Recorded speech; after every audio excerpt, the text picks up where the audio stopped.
Could we observe a minute's silence as a mark of respect for former Mayoress Brenda Cook? And could we also observe a further minute's silence for 1 year's anniversary of the Russian illegal invasion of Ukraine?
Please be seated.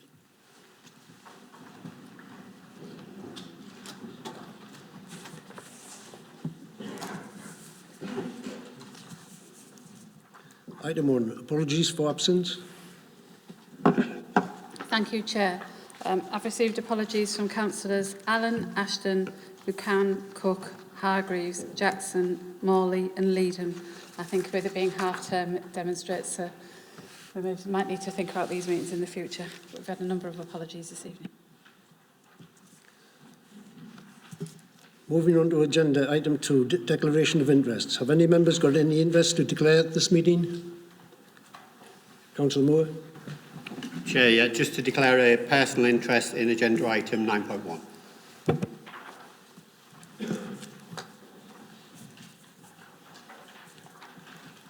There is no business required by statute to be done before any other business.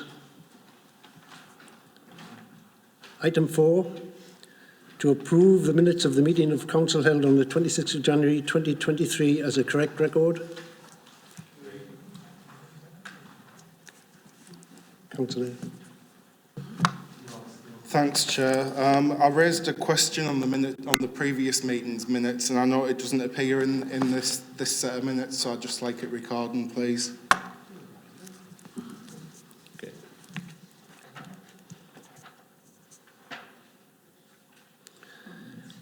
Are there any questions under agenda item 5? Councillor Brash. Thanks, Chair. On page 3 of the minutes, under section 105, the medium-term financial strategy, my understanding, and correct me if I'm wrong, I know this has been raised with other members on both sides of the chamber, is that this council agreed an asset transfer of Hartlepool Enterprise Centre. There are members of the Hartlepool community who are under the impression that we are selling Hartlepool Enterprise Centre. In fact, one today quoted me the price we're asking for it. Can I get some clarity from the Managing Director, because we didn't vote for the MTFS at all, but the decision of this council seems to have been one thing and there's an impression that something else has been done. Thank you, Chair. I can answer that. You're right to raise that Councillor Brash, this was brought to my attention earlier this week by the Leader of the Council. The objective of the proposals in relation to the Hartlepool Enterprise Centre was to secure the future of the centre and capital investment. Existing grant funding routes are not open to the Council. The Council's community asset transfer policy, however, does not permit the freehold sale and only in exceptional circumstances in excess of 35 years.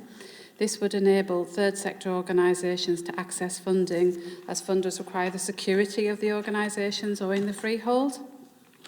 Therefore, in order to ensure we minimise barriers to accessing funding, the HEC had been advertised as a normal sale basis. That was a mistake. That shouldn't have happened, and the Leader has asked me to pause this process while I undertake a full investigation to put the things right in line with the Council's decision. Councillor Harrison. Thanks, Chair. My question is just on page 5, where the motion is reported. The motion that we all, I think, agreed to about the Community Payback Action Plan. I just wondered if there was any progress in sending it to the Safer Hartlepool Partnership, and if not, when is it going to be, and can we be given notification of when that's going to be for those of us who would like to go to that meeting? Thank you once again. I raised this when I went through the minutes myself, Councillor Harrison, because I knew you would ask the question. I spoke to the Director. It is in the forward plan for next year, municipal year, because I think there's only one meeting left of Council and the pre-agenda had already been set. But I will get you a date and you will be notified when it is going. Thank you. There are no items under item 6, 7 or 8. Item 9 is the report of the Finance and Policy Committee presented by Councillor Moore.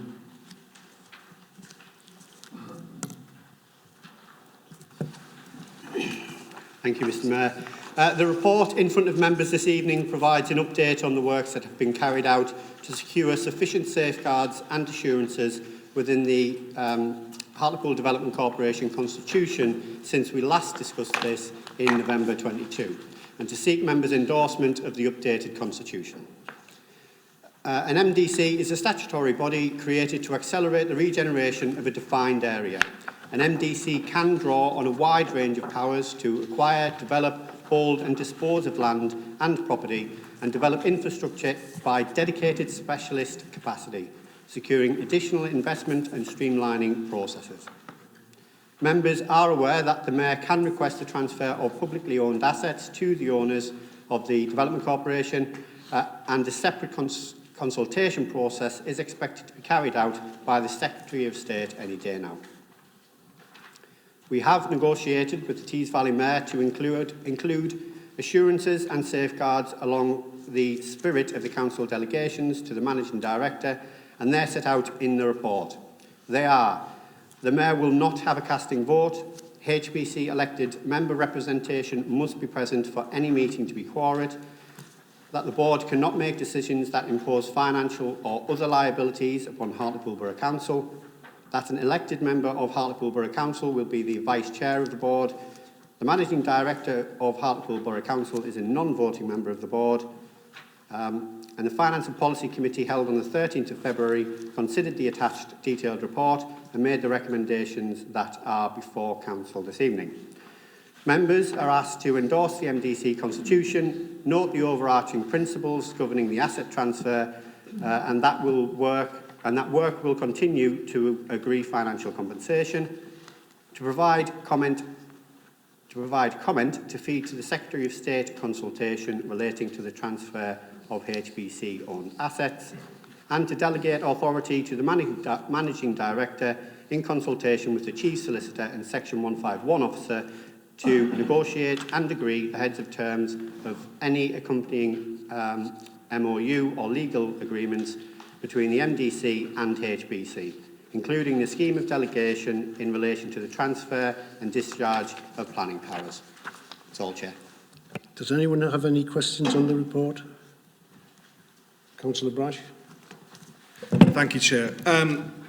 The reality of this is that the safeguards don't go far enough.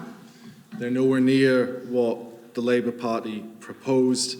And so if I can, I just want to outline where I think my concerns still lie and where I can't possibly vote for this, as well as adding a couple of other things. On business rates, I feel there's a genuine concern here around the discretionary aspect of business rates. We're in a situation where it would be feasible for a business that's inside the zone competing with a business outside the zone will get discretionary business rate relief. That could happen, giving a completely unfair advantage to a business inside the zone. I think that's a real concern that we need to consider. On the issue of assets, I specifically want to raise something around item F on the transfer of public assets, 6.1, where the Mayoral Development Corporation transfers land to third parties. I would love to know who these third parties might be. We know who they are at Teesport. If it is not adequately developed within an agreed period, that would allow it to come back to the MDC. What does adequately developed mean? Who decides? And when we know what the list of assets are, and I will come to that in a moment, this causes extraordinary levels of concern that we could end up taking some of the biggest public assets in Hartlepool and transferring them to God knows who, and that be the end of it, the privatisation of a town. Now, talk about investment, I will make a slightly a sneaky point here. The £10 million, I do actually feel at this moment in time that some of that money would have been better spent maintaining free car parking in our town centre, which has been cut by the Combined Authority. And indeed, I had a letter here to the Mayor of Tees Valley for anyone to sign to that effect, that we should retain free car parking to support the businesses in our town. I hope that might be signed by all members at the end of the meeting. I'll happily pass it round. But my last point on this, and I think the real crux of this, is the list of assets, which are currently on pink papers. So none of the members of the public gallery are allowed to know which public assets we are proposing to transfer out of public ownership and into the Mayoral Development Corporation, and then potentially on to some other organisation so far unnamed. There is absolutely no good reason why the list of assets, not anything to do with their value, not anything to do with negotiations that are going on. Indeed, I understand the list has actually changed since it was printed. The negotiation is ongoing. Negotiating on a list does not mean it should be on pink papers. It is a list of places in Hartlepool. Some big places in Hartlepool. Some might argue some iconic places in Hartlepool. I'm not saying which ones they are. And for the decision to be taken without any of these people, Hartlepudlians, getting to know about it till after the fact is entirely wrong. And therefore, Chair, I would move that the list, and only the list, no financial detail at all, be moved tonight off pink papers into the public domain so that we can debate them by name, and the people out there who are reporting on can know about it. So I formally move that one sheet of paper with that list of names be moved into the public realm tonight. Seconded. Can you hear the answer to that question?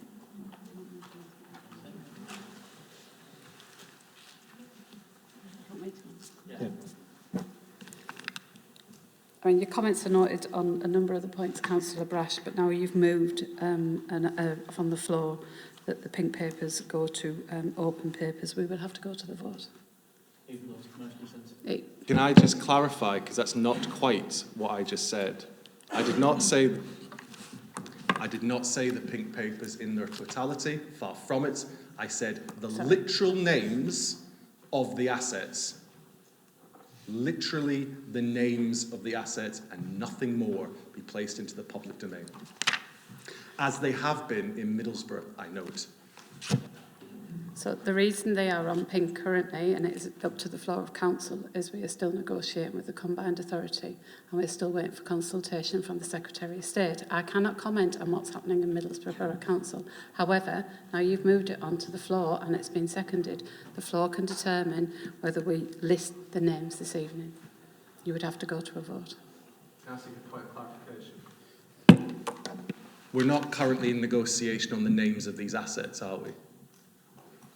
We are in negotiation on which assets. I can inform the members that some assets have come out of this list. None have been added in.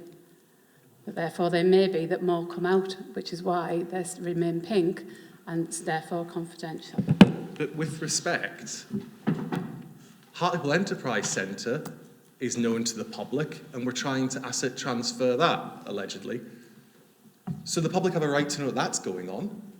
It was on pink, it was on white papers when the MTFS came to this debate. There is no legal reason why the names of those assets should be hidden from the public. Financial issues, asset costs, whatever, absolutely fine, I understand that. We're not selling them, we're transferring them. They are literal names, they should be in the public domain. The public have a right to know they belong to the public. Councillor Brown. Thank you, Chair. I'm a little concerned if these buildings are announced, and this is a genuine concern, that people working in them will find out that their lives are uncertain from hearsay rather than the right channels. The Hartlepool Enterprise Centre, which I rent a unit in, at least as a tenant, I got communication to tell me what was happening, although it appears it isn't now. I just think it's concerning that this is moving at a pace and not thinking about everybody in the bigger picture. Thank you, Chair. On that point, my understanding is that once the decision's taken and the agreement's reached with the MDC, we're going to publish the names. So the uncertainty that will come for people working in these buildings is inevitable. But the public have a right to, they don't belong to us. They belong to them. They should be allowed to voice their opinion on what they think we are deciding on, and they can't because they don't know.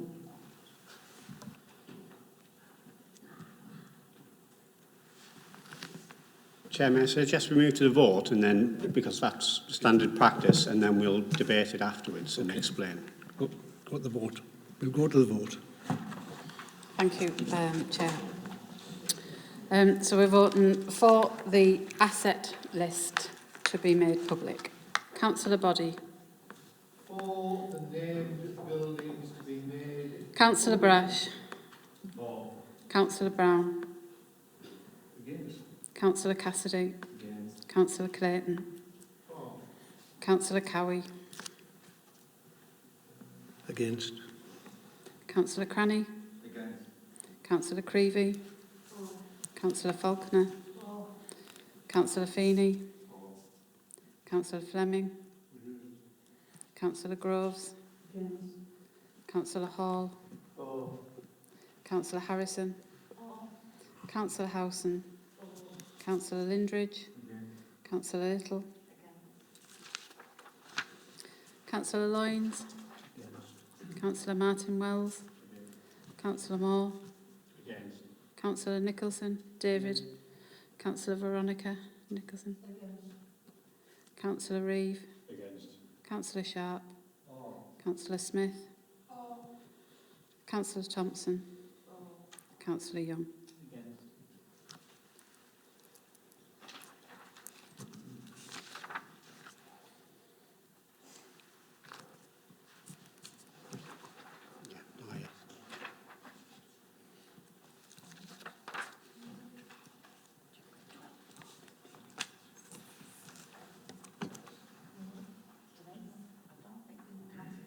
Oh, sorry, Councillor Tiplady, did I miss you? Sorry. Were you for or against? I do apologise, Councillor Tiplady. Amanda.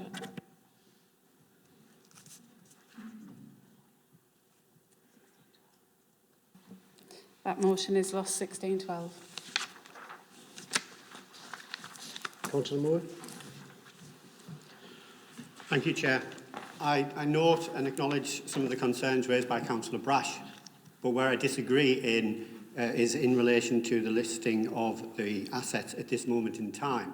Whilst I completely appreciate that these are publicly owned assets and that it's absolutely right we notify people of those assets before they are transferred out, it's how we are notifying them.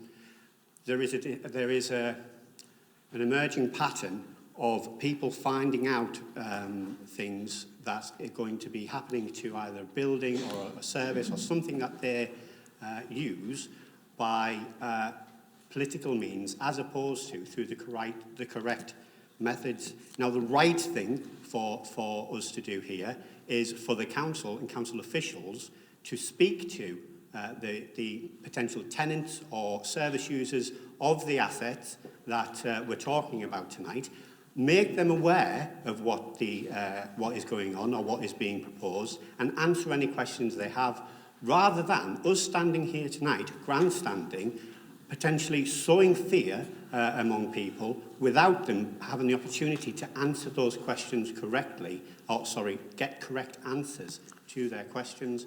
And therefore, Chair, that's why I voted against this tonight, because I think it's absolutely correct that we speak to people who are affected by this first, and then make the list known to the public afterwards. Councillor Brash. I have to say, the emerging pattern tonight is always to question the motivations of someone with whom you disagree from the Leader of the Council. We happen to disagree. We shouldn't question the motivations of why we disagree. We all, I think, are in at the same time, but it's an emerging pattern. If you disagree, it's because you're grandstanding, or it's because you're doing this. It's because I believe what I'm saying. And actually, the trouble with this debate is that the argument that's just been put forward about service users and people who work in the building would be rendered laughable if at least one of the buildings in question was actually for public discourse. It would be rendered laughable to make that argument, because you'd be consulting the entire town. So that's the disingenuousness of having a debate about something that we cannot speak about publicly. And whatever our differences, I think we should try and avoid questioning each other's motivations. Councillor Thompson. I'd just like to understand how it can seem right to anybody that we go ahead and do something that is not able to be changed before we actually tell anybody it involves. Can we not tell them beforehand and give them an opportunity to voice their concerns, given that they're the people it affects? So we can make a proper decision and not just tell them what's going to happen to their lives. Councillor Harrison. Thanks, Chair. I'll try not to grandstand. I think that, I think it's well known that I have grave concerns about this whole situation, as other people do as well. And I think that it's very difficult to agree to something that you feel has not been taken far enough to try and ring fence and secure Hartlepool. And I don't think it has been.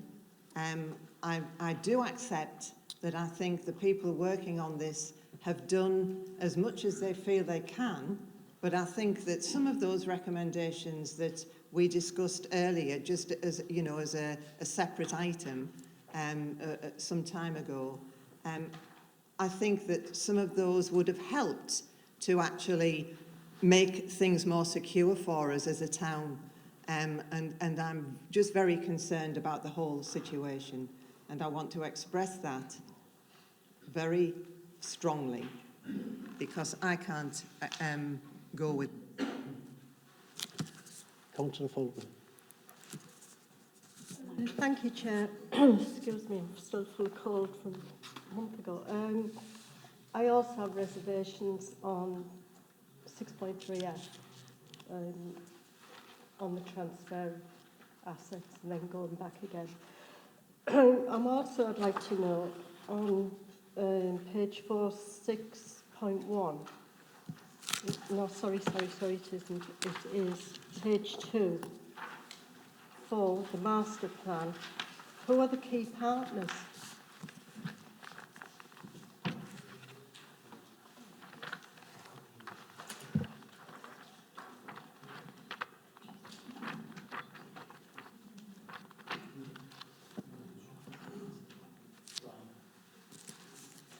Sorry, Councillor Faulkner, I didn't quite get the paragraph that you referred to there.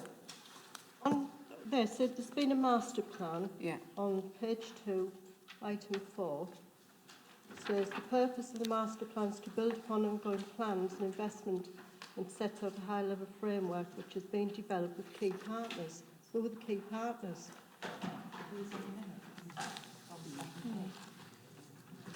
So the key partners are the anchor institutions in the town, so colleges that have been consulted, big businesses, the police, fire, so it's health services, so it's sort of that's who key partners are when you refer to that in local In the government. town? In the town.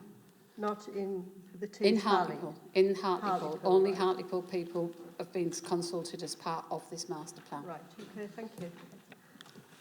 Councillor Clayton. Thanks, Mr Mayor. First of all, just in relation to Councillor Moore's point about releasing the names of the assets, the owners of the Clippy Club and the office buildings that were on Lynn Street found out that they were in the offing when there was a Hazy Artist's impression released. So I think that's a bit of a rich argument, to be honest. We were previously reassured that several of these buildings have no risk, that they're not at risk of it, that their future is not at risk by the leader of the council. So I was quite surprised to see them on this list. Obviously, I can't disclose what's on the list because we've decided not to. I do remember when we first discussed the Mayoral Development Corporation that we were told no assets would be transferred unless there was a plan for them. So I would be extremely interested to know what the plan for these buildings that encompass a huge swathe of the town centre actually is.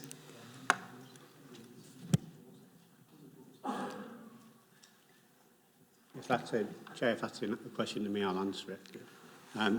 So, in relation to the business you mentioned down on Whitby Street, Councillor Clayton, I'm afraid you are mistaken on that because the owners of that building were in consultation with members of this council prior to that. And also, it isn't a publicly owned asset and therefore it isn't relevant to what we're discussing at this moment in time.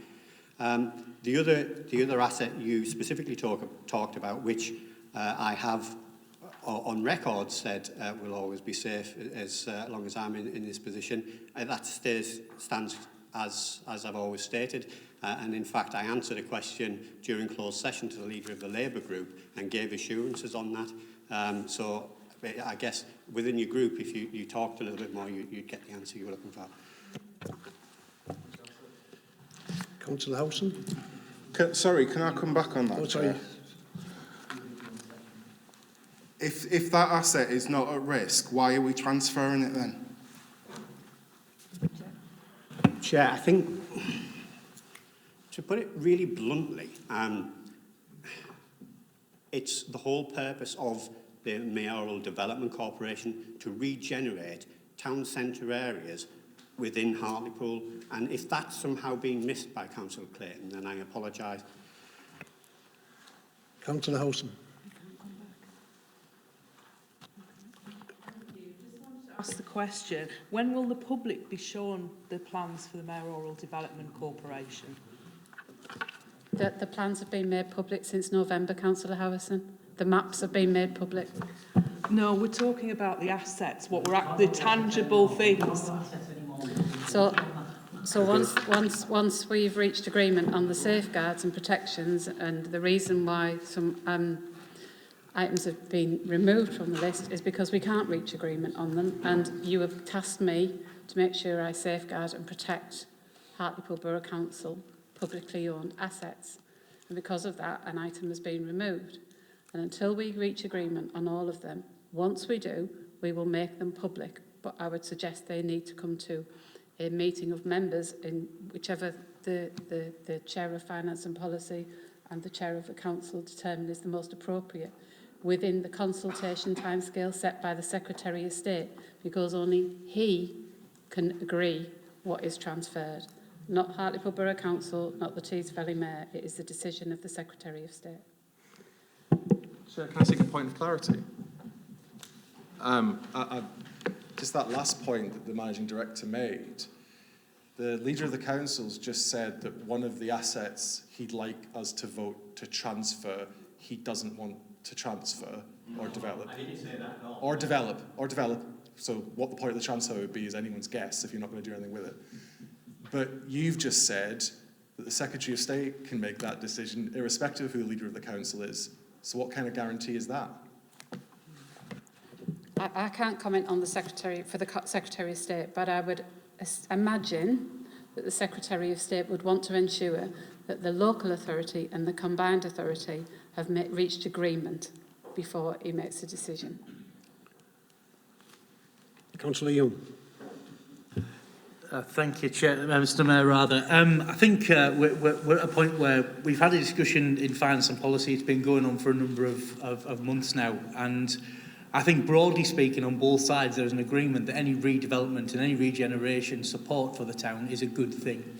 I appreciate that there's a lot at stake when we're talking about such big pieces of land and such important buildings.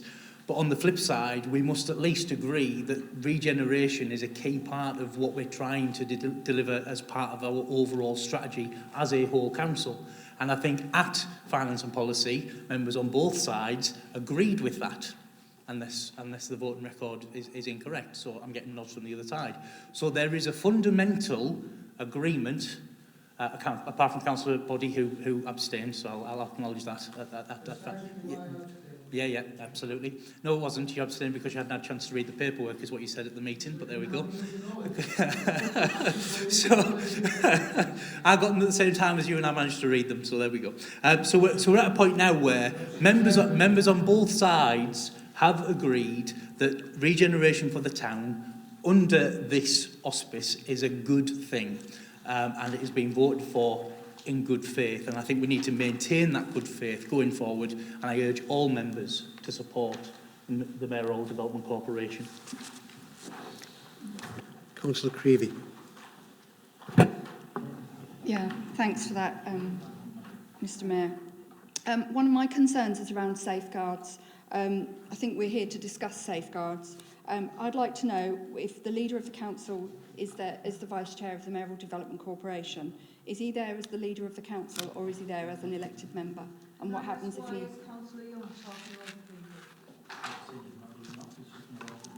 Okay, I'm asking the question. Excuse me.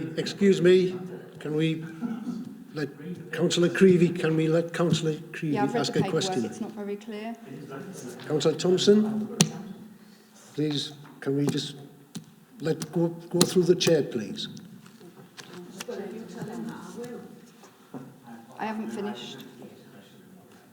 Do you want me to, sorry, I didn't think Councillor Moore had a question. Would you like to repeat the question? Yeah, please.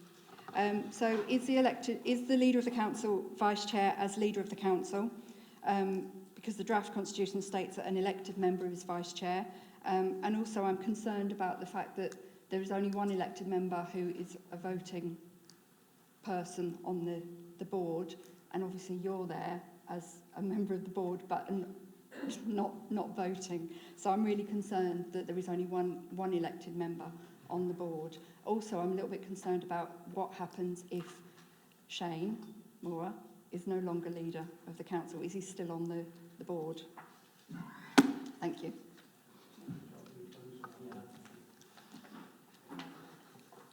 So I can confirm that I wasn't at the Cabinet meeting at which the board was appointed because I was on holiday with my family.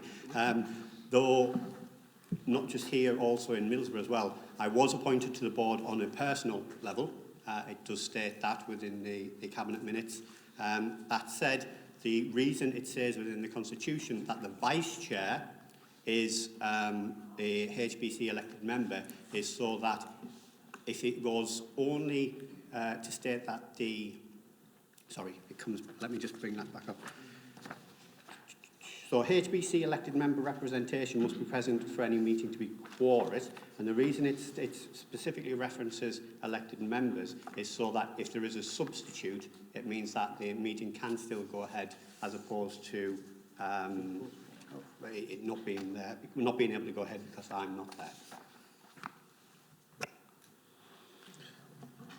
Councillor Clayton. Oh, sorry. Sorry. So is Councillor Thompson. Yeah. Okay. We'll have to go to the vote.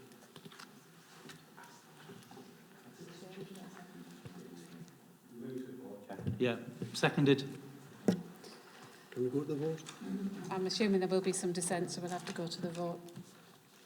Okay. So we... I apologise for the lack of clarity. Are you saying that we dissent and want to move to the vote, or are you talking about dissent on the action? I'm assuming there will be dissent, and therefore I'll go to the vote on the MDC. So you're all supportive for the recommendations? No, because there's no dissent. Lisa might dissent, Councillor Brash. So.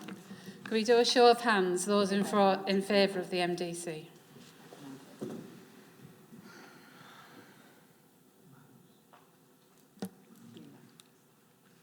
It's unanimous, thank you. Sorry, Lisa, I apologise.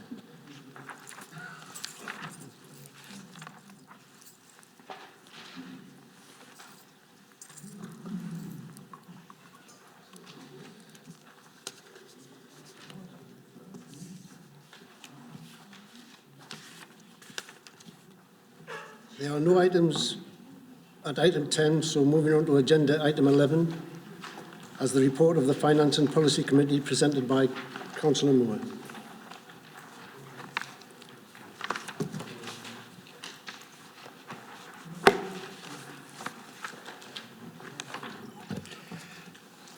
Thank you, Mr Mayor. The report the Finance and Policy Committee included at Annex 1 highlighted recent changes to the Prudential Code and new guidance on best practice regarding the publication of a capital strategy document.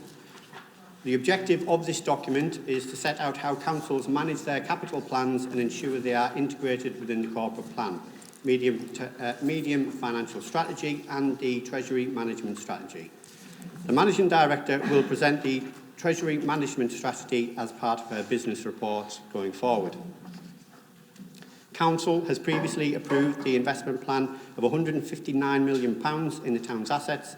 Much of this investment reflects our success in bidding for external funding. The production of the capital strategy document basically sets down in a single document the best practice of the council has adopted for many years for managing the capital programme and how this fits with our other plans. As detailed in section 11, pages 13 to 14 of the Finance and Policy Committee, it can be seen that the proportion of the revenue budget allocated to fund interest and loan repayments cost is below 5% of the revenue budget. This is extremely low and means we're not spending an excessive amount on these costs at the expense of spending on services instead. The position reflects combination of our success in securing grant funding and the Treasury management strategy achieving low long-term borrowing costs. As the report highlights, the capital strategy document is a living document and will change when the Council successfully bids for further new capital funding, or the Government makes allocations using established grant formulas for areas such as schools and transport capital investment. The issue is covered in the recommendations, which are detailed in section 3 of the report. Thank you, Chair. Councillor Brush. Thanks, Chair. We have no problem with the recommendations in the capital programme, but it is a question really about carts and horses and which one's being put first. You'll recall, and it's either for the Managing Director or the Leader of the Council, the recent corporate peer review made specific reference to the capital programme and asked us to develop an explicit level of prioritisation, to be more selective about how we approach for future funding, so we can target our resources in the areas where we need them most. What I'm interested in is how, given that we haven't actually yet got the action plan of delivering that, how we're going to ensure that what we agree tonight then marries up with any future changes to the delivery of the capital programme, because at the moment, I think the CPC report was actually very fair on this point, and I don't think we've quite got it right. And I'll put my cards on the table. The Labour group is very clear that we think there needs to be quite a wholesale change with the political dimension to the capital programme. We don't think it should be politically decided on the way it is now. We think that economic growth and regeneration should really be taking the lead on that. I would just flag for anyone, there's a meeting of that committee next week, and there's one item on it. Well, the minutes of the previous meeting, presumably, and the apologies, it's a heavyweight stuff. I think the point is that there needs to be a real think about it. So we've got no problem with this, but I just need assurance that whatever we're going to come up with in terms of the response to that report can retrospectively fit in effectively with what we agree tonight.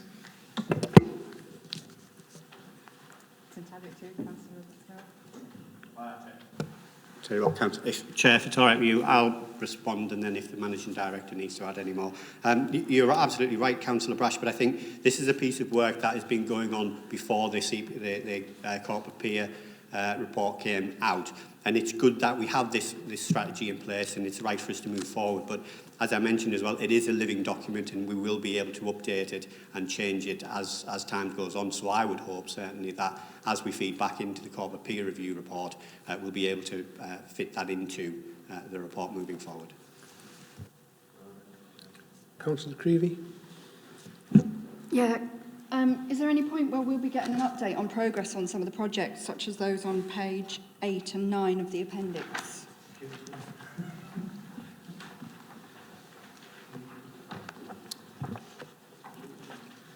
Do you want that to? Do you want me to respond, Chair? Yeah. As part of, now we've pulled everything together in one place, Councillor Creevy, regular updates will be given to Finance and Policy, not only on the financial situation, but also on progress of what's happening in each project. Some will take longer to deliver than others, but we'll make sure that we take on board the views of the Corporate Pay Challenge as well when we bring in those regular reports back through.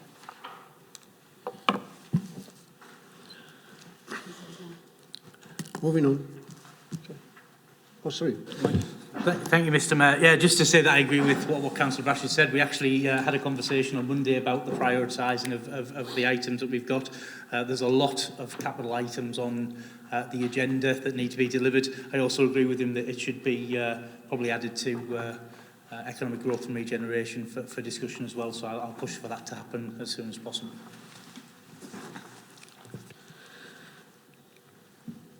Yes.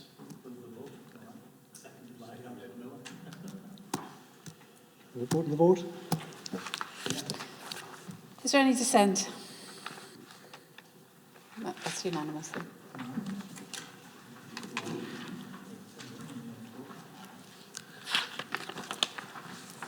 Moving on to agenda item 11. 2 is the report of the Finance and Policy Committee presented by Councillor Moore. Chair, I'll make this brief. It's the annual statutory report which requires Council to approve the overall council tax levels reflecting the Council's own council tax, independent decisions made by the Police and Crime Commissioner, Cleveland Fire Authority and parish precepts.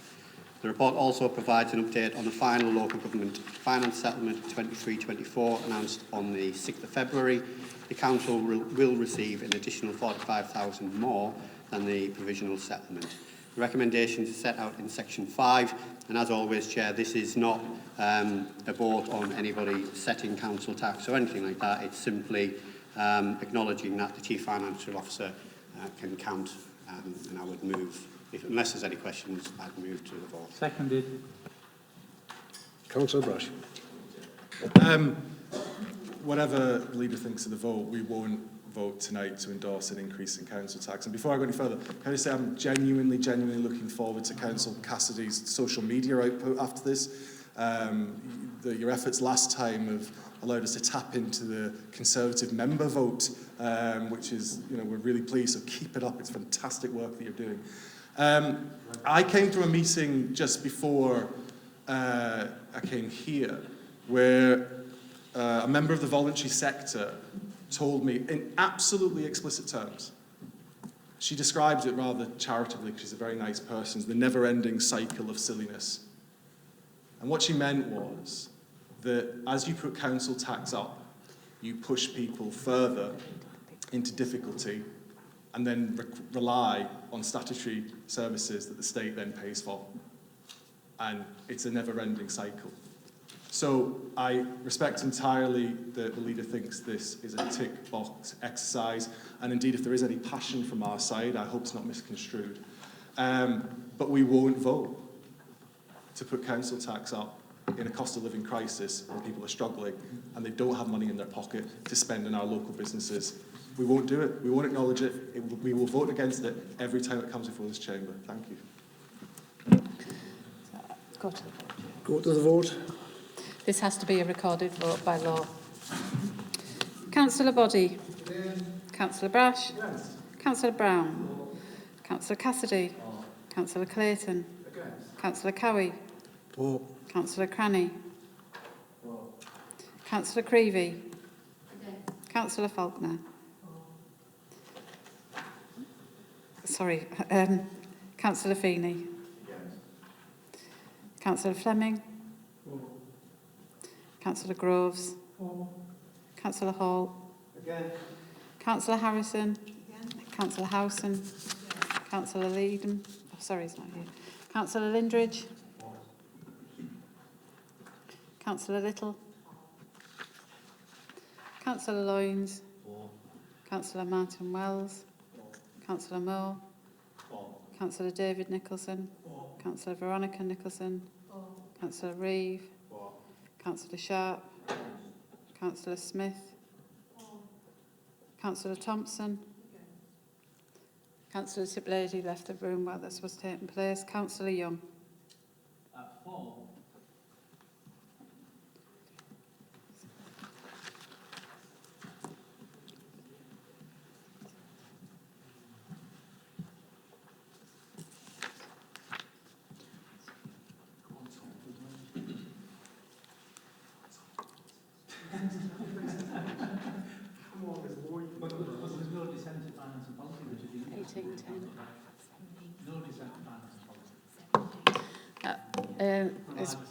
That is carried 17-10, Chair.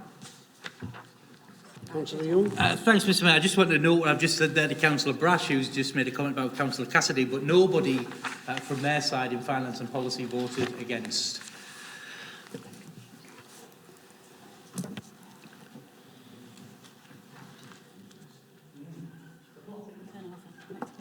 Yeah, right. No motions have been received under agenda item 12. For item 13, I will hand over to the Managing Director, Denise McGuckin, for her business report. Thank you. Thank you, Chair. The business report in front of you this evening asks full council is requested to approve the pay policy statement for 2023-24 attached as Appendix A. Is that agreed? Yes. There is an item on the elections which will be held on the 4th of May regarding the polling stations, and members are requested to note the changes to the polling stations which are due to unavailability as included within the report. There are no special urgency decisions made during the period November 2022 to January 23. Treasury Management Strategy 23-24. Members are asked to note the Treasury Management Strategy, which was considered by Audit and Governance Committee on the 9th of February and is attached as Appendix B, and also agree the recommendations set out in my report. No dissent. And the second report that came round following the approval of Finance and Policy and the Appointments Panel is asked to appoint James Magog as the Director of Finance, IT and Digital Services, and Council is asked to designate the post and the individual as a Section 151 officer with effect from the 1st of June. Thank you. That's my report concluded, Chair.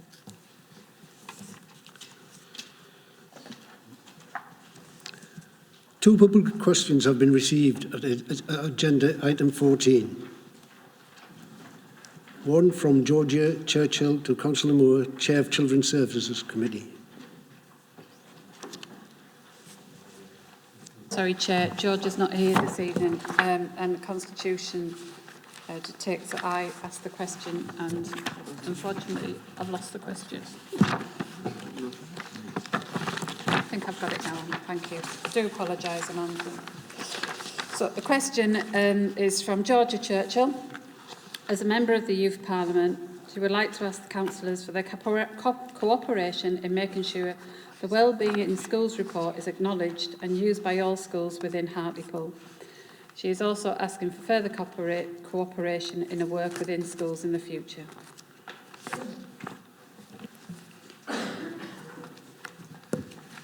Thank you, Mr Mayor and the MD. I'd like to thank Georgia for putting this question. It's really important, and I thought it needed to be, I need to reiterate that quite comprehensively. So I'd like to thank her first for drawing attention to this important piece of work she's undertaken on behalf of the young people in her role as Member of the Youth Parliament for Hartlepool. The report was shared with me earlier this year, and Georgia raises many contrasting and meaningful points that could be the focal point for improving our service offer for young people. I've looked at the recommendations and the ambassador role, along with the peer support groups, and it appears to be an important step that could encompass the needs of the many. Creating a safe space for students to talk freely is part of any listening process. And as the report concludes, opinions do matter, and it is equally important your voice is heard in schools. The report has been shared with our secondary schools in Hartlepool, as well as internally with a range of staff working with children and young people. The report was well received by our schools and was taken to the secondary head teachers meeting by Mark Tilling, who was the head teacher at High Tunstall. At this meeting, the head teachers considered the report and discussed the findings. Schools agreed to take the recommendations into consideration when offering the support and interventions to young people in their schools. To complement this, council officers also shared the emotional wellbeing pack with the heads that contained a range of useful tools that can be used by staff, supporting the emotional health and wellbeing of young people, whilst also signposting information to other support and services that can assist them. Schools noted their intervention to use these resources and share this information with young people. The report was also discussed at the Council's Emotional Wellbeing Group, which is a multi-agency subgroup of the Children's Strategic Partnership, so that those who are developing and delivering services for young people hear and take into account the voice of the young people. This meeting includes colleagues from health who work with the Integrated Care Board, who are responsible for the commissioning of mental health and wellbeing services for young people. Our youth service is currently working with Georgia and other young people on a mapping exercise that identifies all the support offered to young people across Hartlepool. Once the mapping is completed, this will be developed into visual design that will go out to all schools and colleges and other services on behalf of and for young people. Talking to our schools, I am confident that they value the work Georgia has completed to date and are keen to continue to work with her and other young people to strengthen the emotional health and wellbeing support available to young people in school. Likewise, I will continue to support and reinforce the voice of the child in my capacity as Children's Champion. Thank you. Thank you. Thank you, Councillor Lindbury. Point of order, Chair. I understand, and I'll be very clear that I'm standing in a very supportive position of what Councillor Lindbury just said. I know under Rule 9 of the Constitution, debate is not permitted on public questions, but I also know from the Constitution that we are allowed to suspend that rule for a meeting. Would members mind suspending this for a moment so I can make a point, having met with Georgia? And I think it's worth, and I think the Chair of Children's Services will be grateful for this. If members don't mind, it'll be 30 seconds. I think the rules are open. No, you can suspend them. You can suspend the rule. Yeah. In the Constitution, there is a rule that enables members to suspend a council procedure rule. The answer's comprehensive, in my opinion. But you don't know what I've We got would to say. usually, then advise we would... This is about supporting a young person who's raised a concern with me, and I thought it'd be worth getting council to hear it. Sorry, can I come back on that? I'm actually meeting with Georgia shortly, and obviously I'll be taking on points. It's a bit disappointing she wasn't here, but I can understand there may be reasons for that. And I'll be passing information on after I've had that meeting and share that with members. So if there's any point in Councillor Brash raising anything at this stage, I don't know. I'm glad you think there's no point in me raising it, but I'm going to, if I'm allowed.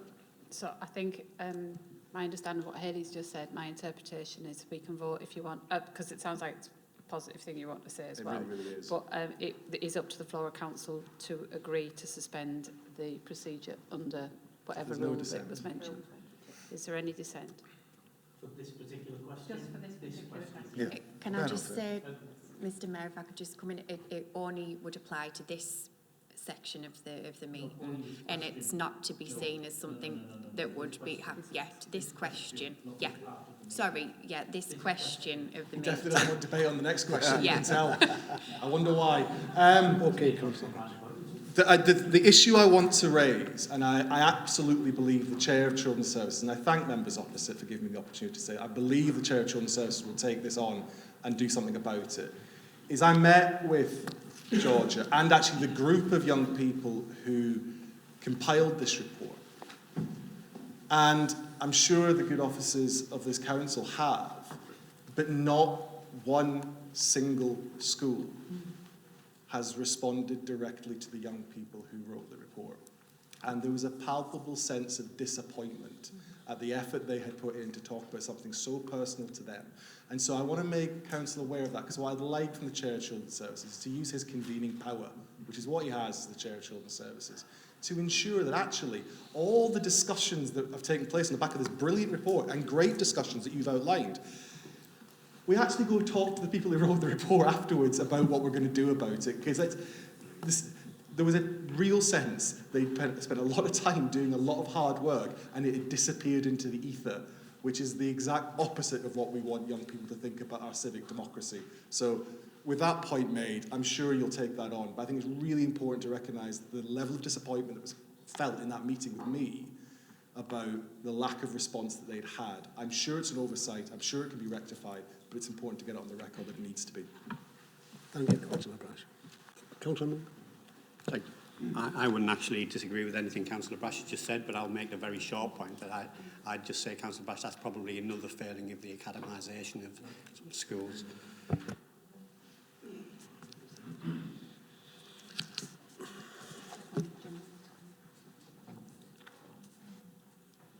Just move on. Question 2. Sorry. Councillor Inbridge, can you stand, please? Sorry, yeah. I had arranged to meet George earlier, but there was difficulties in getting a suitable time. And obviously it's going to be after you've had a meeting with Councillor Brash, which is great. I think I applaud the young people of the town to get the voices heard. And I'll be taking that up with Georgia and the Director of Children's, do whatever I can to promote what the young people want, because we are their voice. Thanks. Question 2. From Owen Twindle to Chair of Neighbourhood Services Committee in the absence of Councillor Cassidy. Oh, he's here. Councillor.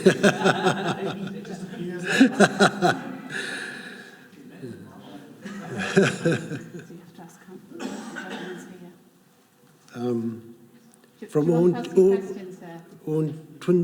Twydale. Has the impact on small businesses being formally assessed with regards to the reintroduction of parking charges in the town centre? Thank you for the question. I believe the question is in response to the Tees Valley Combined Authorities funding initiative that was introduced back in 2021. The scheme allowed motorists to park in the town centre car parks for free for up to 3 hours. This was always a temporary measure. I believe it was introduced because of COVID. And we all knew the charges would be reintroduced on the 31st of January 2023 of this year.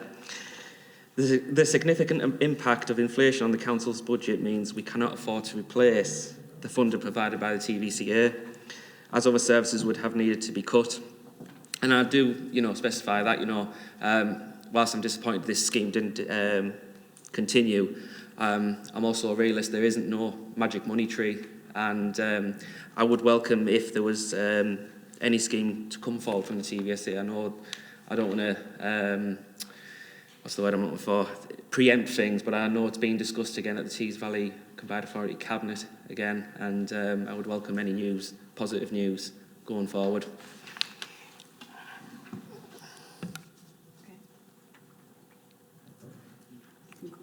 Just to follow up with that,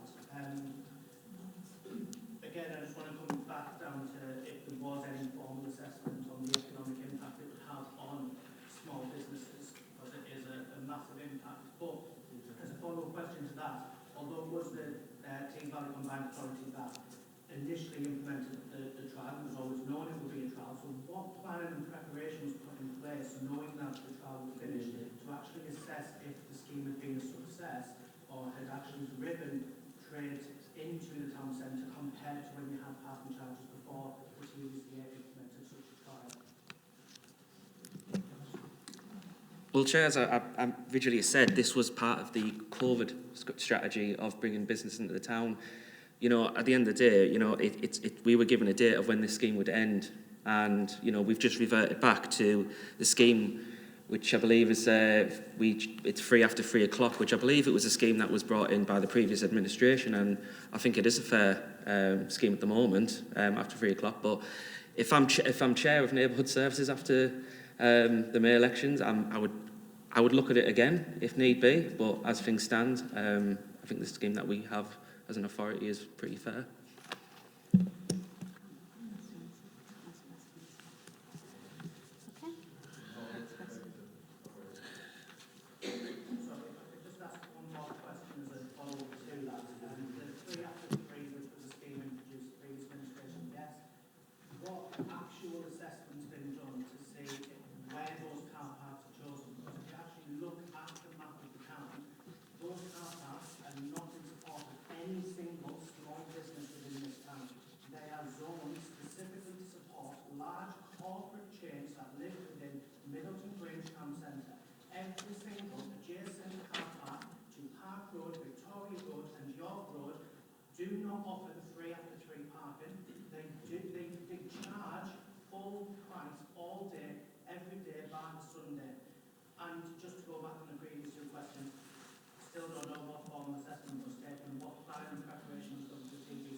Yeah, I believe you would need to ask the Tees Valley Combined Authority on that. As I said, my hands are tied on the situation that we have. I don't have a magic money tree, but I do believe the Tees Valley Combined Authority, as stated, are looking into this at the next meeting. I don't want to preempt anything, Chair, but if there's any positive news that comes from that, I'll happily welcome it. Okay.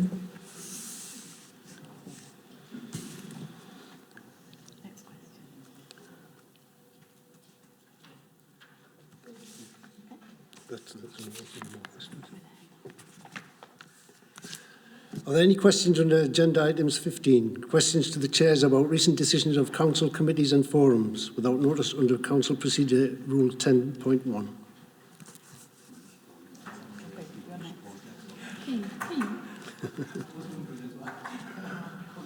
One question has been received under agenda item 15 from Councillor Brash. Thanks, Chair. I'm going to be cheeky and say once more for the second time tonight, we are writing to Ben Houchin about the parking. If you want to sign it, I'll have it at the end. My question, can the Chair of the Economic Growth Committee explain why he does not believe Hartlepool businesses should receive a discounted rate for trading at the forthcoming Tall Ships event? Thank you, Chair, and thank you, Councillor Brash, for that question.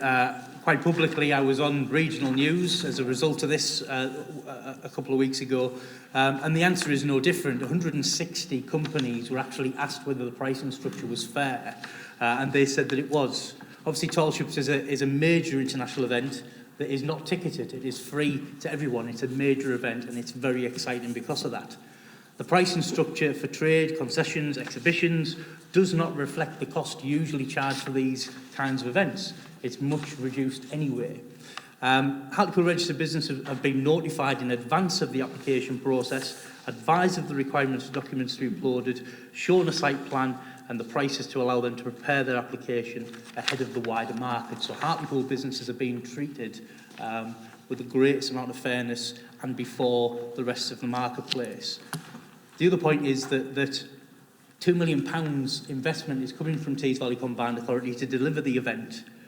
But unfortunately, Hartlepool Borough Council will have to cover any other costs that go beyond that £2 million. And with inflation as it is now, and I'll say again, it's not a ticketed event, it doesn't cost anybody to go, there is a need there to be sensible with regards to the economic factors regarding the event, and Hartlepool Borough Council need to have a bit of foresight in that sense.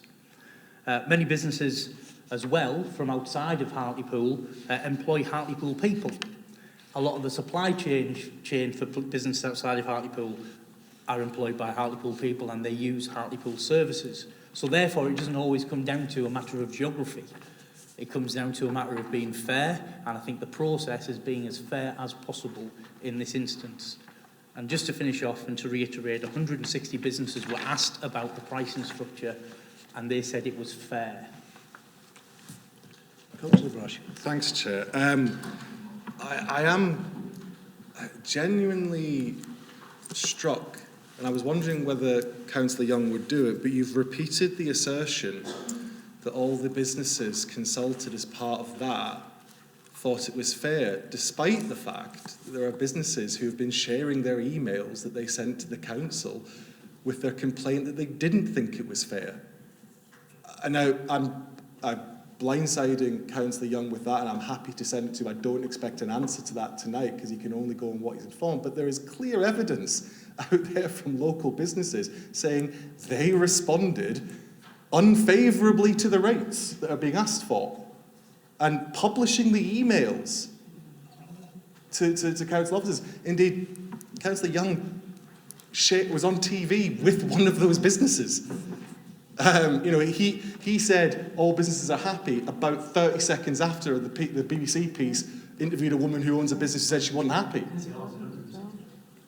You did say all on the BBC, as it happens. Councillor, please. So, as I say, businesses out there are not happy. And the thing for me is, this is my supplementary question. Look, one of the things that was highlighted by the corporate peer report was the inability sometimes for us to get agreement across this chamber. I think it's actually a very fair criticism.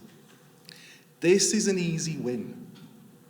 I'm telling you now, if tonight Councillor Young said, look, do you know what? I tell you what, let's have a look at it. Let's see if there's any wiggle room. I think when you talk to some of these businesses, they are talking about pounds that would make a difference to them. Really make a difference to them. So won't you look at it again? I'm happy to work with Councillor Young. I'm happy to sit down and think, well, look, what could we do to shift the pricing model just to give an advantage? But what possibly could be wrong with having another look? Will you look at it again? Councillor Young. Thank you for the supplementary question. I think just to get it right, I did say of the 160 businesses that were consulted, the information that I had was that they'd all said that it was a fair pricing structure. I think the other side of this as well is that there is an application process, and that is not to say that every business in Hartlepool is going to get a pitch, because some will apply and will not meet some of the criteria that is required. So what you're asking me to do is to second guess the officers on the work that they've done to get a process in place that they think is economically sound, and I have to trust that they've done that based on the fact that we need to make sure that if there is a shortfall at the end of the tall ships, that we have got enough funds to do that. So based on the information that I've already received, I'm not sure I can do that. I'm not sure I can go to the officers and say, sorry, you were wrong, because I don't think that they have been. I think that the highest level, it's £2,800 plus VAT to get a pitch over 4 days. You're not going to get that anywhere else in the country on any other festival. And this is the biggest international festival in the UK. And nobody's paying for it. Businesses have to pay because they're going to pitch and they're going to make money. It's a commercial situation.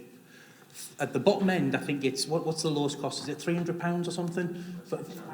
For a charity, okay. So a charity is £300 and then it goes up over for more commercial businesses. But that has been deemed fair based on the information that I've been given, and that's all I can go on at this moment in time, that they were happy. But this has got to have a level of common sense based on what may happen. Because we all know what happened last time.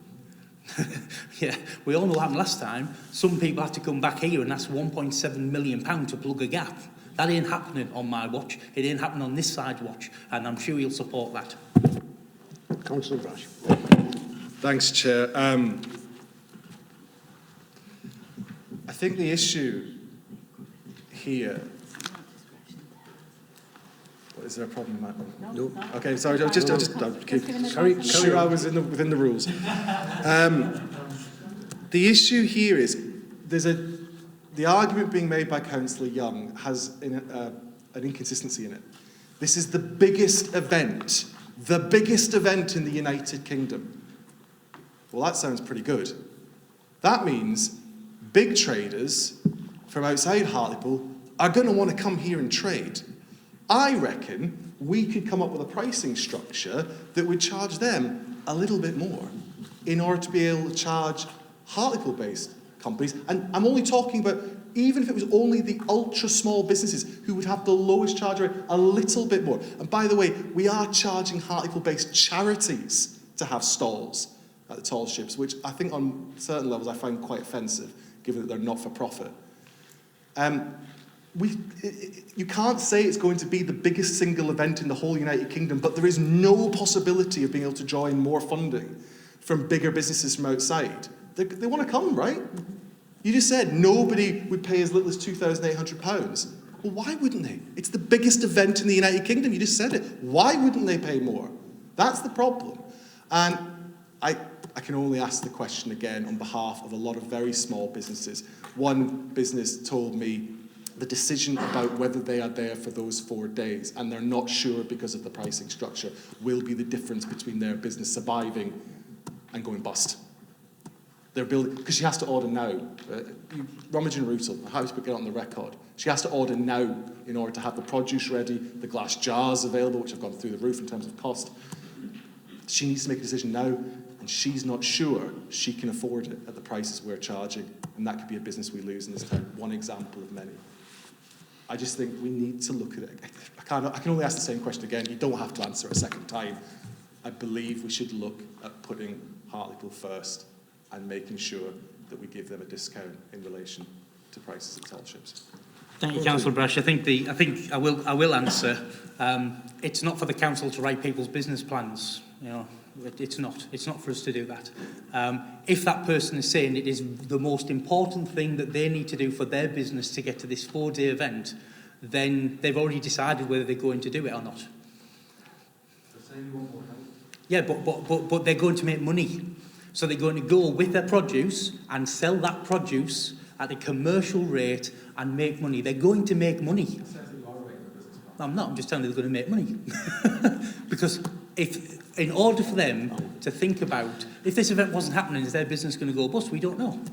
If the event wasn't happening at all, are they then saying on these 4 days in the year, I'm not going to be able to make any money like that? It's not the right question. We're not here to write people's business plans. We put a fair system in place. We're asking the right questions. There is a process, and some people are not going to get a pitch. There's 350 pitches across the site. Some are not going to get a pitch. Some of those businesses might be Hartlepool businesses. They may not meet the criteria. And that is where we're at. We're at a point where we've got to make sure that we plan in the best possible way to make sure that we don't have a deficit at the end of this event, and that's what we can do for the people of Hartlepool. That's what we're doing as a council. I think we'll leave that at that position. There are no questions under 15C and items 15D, and they are the meetings of the Cleveland Police and Crime Panel held on the 5th of July, 13th of September 2022. That concludes tonight's meeting. Please stand.